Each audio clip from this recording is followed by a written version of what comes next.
Hello guys, स्वागत है आप सभी का आपके अपने YouTube channel GS from basics में। और आज हम लेके आए हैं डेली करंट अफेयर में 13 जुलाई 2024 के मोस्ट इम्पॉर्टेंट करंट अफेयर के क्वेश्चन। तो चलिए गाइस शुरू करते हैं आज की हमारी वीडियो।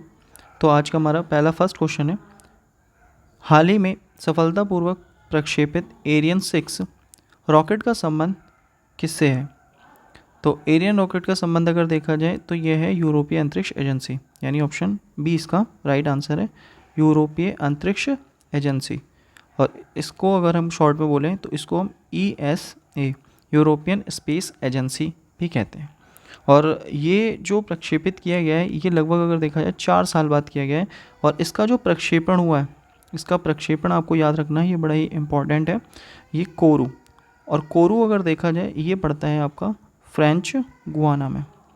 और फ्रेंच गुआना को विश्व का सबसे अच्छा लॉन्चिंग स्टेशन बताया जाता है। और 4 साल बाद यूरोपियन अंतरिक्ष एजेंसी ने दोबारा अगर देखा जाए स्पेस अंतरिक्ष मिशन में वापसी की है। अब इसके अलावा अगर देखा है नासा ने भी अगर देखें तो नासा ने भी अपना एक मौसम का मिशन भेजा है, जिसका अगर देखा जाए नाम है क्यूरी मिशन। तो क्यूरी मिशन नासा का है और नासा ने भी अगर देखा जाए इसी एरियन 6 रॉकेट से क्यूरी मिशन भेजा है, जो नासा का मौसम संबंधी एक मिशन है। तो ये आपको याद रखना है। नेक्स्ट है हमारा अगला क्वेश्चन, हाल ही में पेरिस ओलंपिक उद्घाटन समारोह में भारत दल का ध्वजवाहक किसे चुना गया है? तो पेरिस ओलंपिक की बात चल रही है, पेरिस ओलंपिक। अब ये अगर देखा जाए ग्रीष्मकालीन ओलंपिक है, तो ये भी आपको याद रखना है, ये हमारे कौन से ओलंपिक है? ग्रीष्मकालीन ओलंपिक है। और अगर हम बात करें कि पहली बार जो ओलंपिक हुए थे वो 1896 एथेंस से शुरू हुए थे। और अगर हम बात करें कि जो इस बार हो रहा है तो ये हमारा 33वें क्रम का हो रहा है और यह जुलाई 2024 में शुरू होगा। तो ये इस बार का अगर आप क्रम भी याद रखना चाहें तो 33वें क्रम का है, जो हमारा जुलाई में शुरू होगा। और इसकी जो शुरुआत हो रही है, इसकी शुरुआत हो रही है पेरिस में, और इसकी शुरुआत होगी 26 जुलाई से। तो 26 जुलाई से इसकी शुरुआत होगी, पेरिस में शुरुआत होगी। और इसी के उद्घाटन समारोह पर अगर हम बात करें ध्वजवाहक जो हैं, तो ध्वजवाहक हैं PV सिंधु और शरद कमल। तो दोनों ही नाम हैं, तो यानी ऑप्शन डी इसका राइट आंसर है, A तथा B दोनों। तो PV सिंधु अगर देखा जाए फीमेल कैटेगरी में और शरद कमल अगर देखा जाए तो मेल कैटेगरी में। PV सिंधु का जो खेल है वो है बैडमिंटन, ये आपको याद रखना है। और शरद कमल का अगर देखा जाए तो इनका है टेबल टेनिस। तो टेबल टेनिस शरद कमल का है और बैडमिंटन PV सिंधु का। इसके अलावा एक नाम और है हमारा गगन नारंग। तो गगन नारंग अगर देखा जाए शूटिंग से संबंधित हैं और इनकी जो जिम्मेदारी है ये है शेफ डी मिशन, यानी पेरिस ओलंपिक खेल के जो अगर देखा है मिशन के जो अध्यक्ष हैं तो वो यानी शेफ डे मिशन जो है वो है गगन नारंग। इनका नाम भी आपको याद रखना है। नेक्स्ट है हमारा अगला क्वेश्चन, हाल ही में अंतर्राष्ट्रीय समुद्री संगठन परिषद का 132वां सत्र कहाँ आयोजित हुआ है? तो अंतर्राष्ट्रीय समुद्री संगठन, तो इसे अगर देखा जाए IMO भी बोला जाता है शॉर्ट में। और इसका अगर देखा जाए तो जो 132वां सत्र है ये जो आयोजित हुआ है ये आयोजित हुआ है लंदन में, यानी ऑप्शन सी इसका राइट आंसर है, लंदन। और इसका जो होस्ट लंदन करेगा, तो ये अगर देखा जाए लगभग ये हुआ था 8 से 12 जुलाई तक हुआ था, यानी ये अब समाप्त हो चुका है। और यहीं पर अगर देखा जाए एक हुआ था इसी सम्मेलन के अंतर्गत हुआ था वैश्विक समुद्री चर्चा। अब अंतर्राष्ट्रीय समुद्री संगठन परिषद के अंतर्गत ही एक चर्चा हुई है जो हुई है वैश्विक समुद्री चर्चा। अब वैश्विक समुद्री चर्चा जो हुई है इसका जो आयोजन किया है और अध्यक्षता जो करी वो करी भारत ने। और अगर हम बात करें अंतर्राष्ट्रीय समुद्री संगठन परिषद, तो इसकी जो अध्यक्षता करी है वो लंदन ने करी है। और इसी के अंतर्गत एक और सभा हुई जो वैश्विक समुद्री चर्चा थी, जिसका अगर देखा जाए अध्यक्षता करी है भारत ने। तो ये भी आपको याद रखना है। नेक्स्ट है हमारा अगला क्वेश्चन, हाल ही में विश्व जनसंख्या दिवस 2024 कब मनाया गया? तो विश्व जनसंख्या दिवस अगर देखा जाए 2024 ये मनाया गया 11 जुलाई, यानी ऑप्शन डी इसका हमारा राइट आंसर है, 11 जुलाई। और इस बार की जो थीम है, आपको थीम याद रखनी है क्योंकि ये इंपॉर्टेंट थीम है, किसी को पीछे ना छोड़े। तो किसी को पीछे ना छोड़ें सभी की गणना करें, सभी की गणना करें। तो ये इस बार की थीम है 2024 की। और इसकी जो शुरुआत हुई थी वो हुई थी, अगर देखा जाए जो विश्व जनसंख्या दिवस है इसकी जो शुरुआत हुई थी वो हुई थी 1989 में। क्योंकि जो अगर देखा जाए 1987 में जो पूरे विश्व की जनसंख्या हो गई थी वो लगभग 5 अरब हो गई थी। अब जनसंख्या की बात है तो कुछ इंपॉर्टेंट बातें आपको याद रखनी है कि अगर बात आती है भारत में पहली बार अगर जनगणना हुई थी, तो भारत में पहली बार जो जनगणना हुई थी वो 1872 में लॉर्ड मेयो के टाइम पे हुई थी। और फिर अगर देखा जाए प्रति 10 साल में जनगणना होने लगी, तो वो हमारे अगर देखा जाए 1881 से रिपन के काल में अगर देखा जाए जनगणना होनी शुरू हुई। और 1911 से लेकर 1921 तक का जो टाइम बोला जाता है उसे महान या महाविभाजक दशक के रूप में जाना जाता है। तो महाविभाजक दशक के रूप में जाना जाता है। और अगर हम बात करें कि विश्व जनसंख्या दिवस पर जो रिपोर्ट आई है उसके आधार पर अगर देखा जाए भारत जो है वो भारत अगर देखा जाए पहले स्थान पर हो गया जनसंख्या के मामले पे, और चीन अगर देखा जाए वो दूसरे स्थान पर पहुंच गया। तो ये आपको ध्यान रखना है। नेक्स्ट है हमारा अगला क्वेश्चन, हाल ही में बैलिस्टिक 2024 संयुक्त सैन्य अभ्यास का प्रारंभ कहाँ हुआ है? तो बैलिस्टिक 2024 का संयुक्त सैन्य अभ्यास है, इसका जो आरंभ हुआ है वो हुआ है कजाकिस्तान, यानी ऑप्शन ए इसका कजाकिस्तान। अब ये जो अगर देखा जाए बैलिस्टिक 2024 का सम्मेलन है, ये जितने भी मध्य एशियाई देश हैं ये सारे अगर देखा जाए तो मध्य एशियाई देशों का सैन्य अभ्यास है। अब मध्य एशियाई जो देशों का सैन्य अभ्यास है, तो अब इस सैन्य अभ्यास में अगर देखा जाए जो कुल देश शामिल हैं, तो कुल देश अगर देखा जाए तो 5 देश शामिल हैं, जिसमें आपके 4 देश तो यही हैं कि कजाकिस्तान है, अज़रबैजान है, किर्गिस्तान है और तजाकिस्तान है। 5वां एक और देश है हमारा अगर देखा जाए उज्बेकिस्तान। तो उज्बेकिस्तान भी अगर देखा जाए इसी के अंतर्गत शामिल है। तो ये 5 देश हैं जो मध्य एशियाई देश हैं और यहीं का एक सैन्य अभ्यास है बैलिस्टिक 2024। और इस बार इसको जो होस्ट कर रहा है वो कर रहा है कजाकिस्तान। अब अगर बात आती है अगर देखा जाए कजाकिस्तान की राजधानी अस्ताना, और अस्ताना में अभी हाल ही में अगर देखा है एश योग शिखर सम्मेलन की अगर देखा जाए अध्यक्षता भी किसने करी है, वो अस्ताना ने करी है, और अस्ताना कजाकिस्तान की राजधानी है। और भारत और कजाकिस्तान के बीच में काजिंद युद्धाभ्यास भी होता है। और अगर हम बात करें अज़रबैजान, तो अज़रबैजान की राजधानी है बाकू।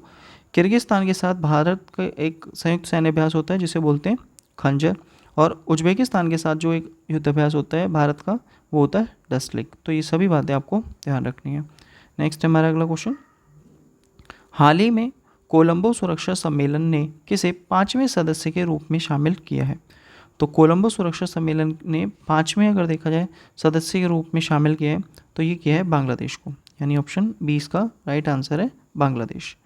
अब कोलंबो सुरक्षा सम्मेलन अगर देखा जाए तो ये एक क्षेत्रीय सुरक्षा समूह है, और इसका जो होस्ट है वो है मॉरिशस। अब इसके अलावा अगर हम बात करें तो 2011 में 4 देशों ने मिलकर, तो 4 देश कौन कौन से थे?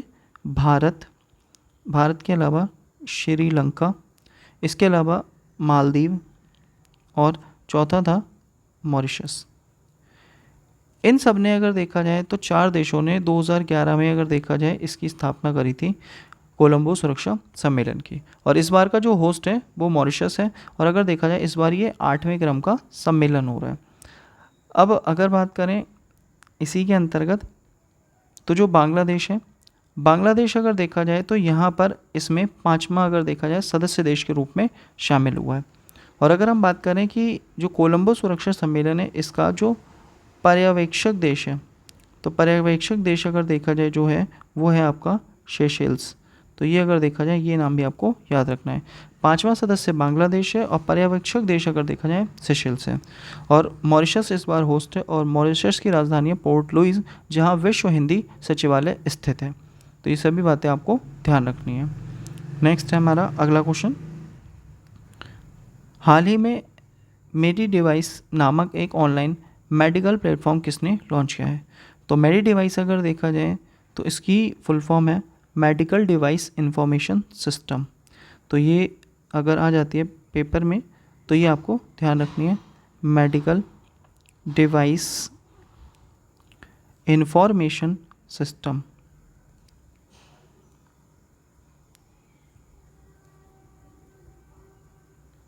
मेडिकल डिवाइस इंफॉर्मेशन सिस्टम अगर देखा जाए, इंफॉर्मेशन सिस्टम अगर देखा जाए, ये जो ऑनलाइन मेडिकल प्लेटफॉर्म है ये WHO के द्वारा लॉन्च किया गया है, यानी ऑप्शन डी इसका राइट आंसर है। अब WHO ने अगर देखा जाए ये एक ऑनलाइन प्लेटफॉर्म करा है, और इस पर अगर देखा जितने भी आपके अगर देखा जाए मेडिकल से संबंधित उपकरण है, लगभग अगर देखा जाए तो 2301 प्रकार के उपकरणों की जानकारी आप सीधे अगर देखा जाए इस ऑनलाइन प्लेटफॉर्म पर देख सकते हैं। और अगर हम बात करें WHO की, तो WHO की जो स्थापना हुई थी वो हुई थी 7 अप्रैल 1948 को, और इसका जो मुख्यालय है वो है जिनेवा में, और वर्तमान में इसके जो अध्यक्ष हैं वो हैं डॉक्टर टेड्रोस। तो ये सभी बातें आपको ध्यान रखनी है। नेक्स्ट है हमारा अगला क्वेश्चन, हाल ही में बागवानी श्रेणी में सर्वश्रेष्ठ राज्य का कृषि नेतृत्व पुरस्कार 2024 किसे मिला है? तो ये बागवानी श्रेणी की बात कर रहा है और कृषि नेतृत्व पुरस्कार 2024। अभी हाल ही में हमने कुछ दिन पहले देखा था कि अगर बात आती है कृषि राज्य का जो दर्जा मिला था, यानी कृषि राज्य का जो पुरस्कार मिला था, कृषि नेतृत्व पुरस्कार, वो मिला था महाराष्ट्र को। अब इसमें कई पुरस्कार हैं, तो जो पुरस्कार है वो है कृषि नेतृत्व पुरस्कार 2024। अब इसमें यहाँ पर बात चल रही है बागवानी श्रेणी की, तो बागवानी श्रेणी का जो पुरस्कार मिला है ये मिला है नागालैंड का, यानी ऑप्शन ए। तो नागालैंड को तो जो पुरस्कार मिला है वो मिला है बागवानी श्रेणी का। और इसके अलावा अगर बात आती है महाराष्ट्र को जो मिला है वो महाराष्ट्र है हमारा कृषि राज्य। और अगर हम बात करें इसके अलावा कि नवाचार, तो नवाचार वाला जो ये पुरस्कार मिला है ये मिला है जम्मू कश्मीर को। और इसी के अलावा अगर देखा जाए हमारा खाद्य प्रसंस्करण जो पुरस्कार है, इसी के श्रेणी का खाद्य प्रसंस्करण, ये मिला है हमारा हिमाचल प्रदेश को। और अगर हम बात करें कि हरियाणा, तो हरियाणा को मिला है पशुपालन की कैटेगरी में। तो पशुपालन की कैटेगरी में हरियाणा को, हिमाचल प्रदेश को मिला है खाद्य प्रसंस्करण के मामले में, महाराष्ट्र को मिला है कृषि राज्य के रूप में, नागालैंड को मिला है बागवानी के लिए, और नवाचार के लिए मिला है जम्मू कश्मीर को।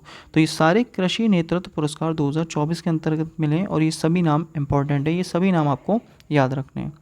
नेक्स्ट है हमारा अगला क्वेश्चन, हाल ही में प्रारंभ हुई त्वरित नवाचार पोषण योजना।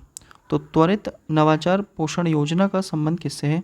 तो यह garden reach ship builders and engineers limited से है। तो यानी अगर देखा जाए ऑप्शन बी इसका राइट आंसर है। और ये अगर देखा जाए जो त्वरित नवाचार पोषण योजना यानी गेन्स, इसका जो संबंध है एक हमारी योजना है मेक इन इंडिया कार्यक्रम। तो मेक इन इंडिया कार्यक्रम जो 2014 में शुरू हुआ था। और इसके अलावा अगर देखा जाए स्टार्टअप योजना जो हमारी 2016 में शुरू हुई थी, इन्हीं दोनों को आगे बढ़ाने के लिए garden reach ship builders and engineers limited ने त्वरित नवाचार पोषण योजना शुरू करी है। तो ये अगर देखा जाए जो हमारी छोटी छोटी कंपनियां हैं उन सभी को आगे बढ़ाने का काम करेगी। तो ये आपको ध्यान रखना है। नेक्स्ट है हमारा अगला क्वेश्चन, हाल ही में news broadcasters and digital association का अध्यक्ष किसे नियुक्त किया गया? तो इसका अध्यक्ष अगर देखा जाए, यानी अगर हम इसकी बात करें तो यहाँ अगर देखा है इसको बोलते हैं NBDA, यानी न्यूज़ ब्रॉडकास्टर डिजिटल एसोसिएशन। इसका जो अध्यक्ष चुना गया है ये चुना गया है रजत शर्मा को, यानी ऑप्शन ए इसका राइट आंसर है, रजत शर्मा। और रजत शर्मा NDTV में एक शो आता है आपकी अदालत, उसके होस्ट हैं, और ये अगर देखा जाए भारत में काफ़ी ज़्यादा पॉपुलर है। तो इसीलिए यहाँ पर रजत शर्मा जी को NBDA का अध्यक्ष नियुक्त किया गया है। तो ये आपको ध्यान रखना है। ये थे हमारे आज के मोस्ट इंपॉर्टेंट क्वेश्चन। तो गाइस अगर आपको वीडियो अच्छी लगी हो तो प्लीज़ वीडियो को लाइक करें, शेयर करें, कमेंट करें, और अगर आपने चैनल को अभी तक सब्सक्राइब नहीं किया है तो चैनल को सब्सक्राइब करें। Thank you guys, thanks for watching.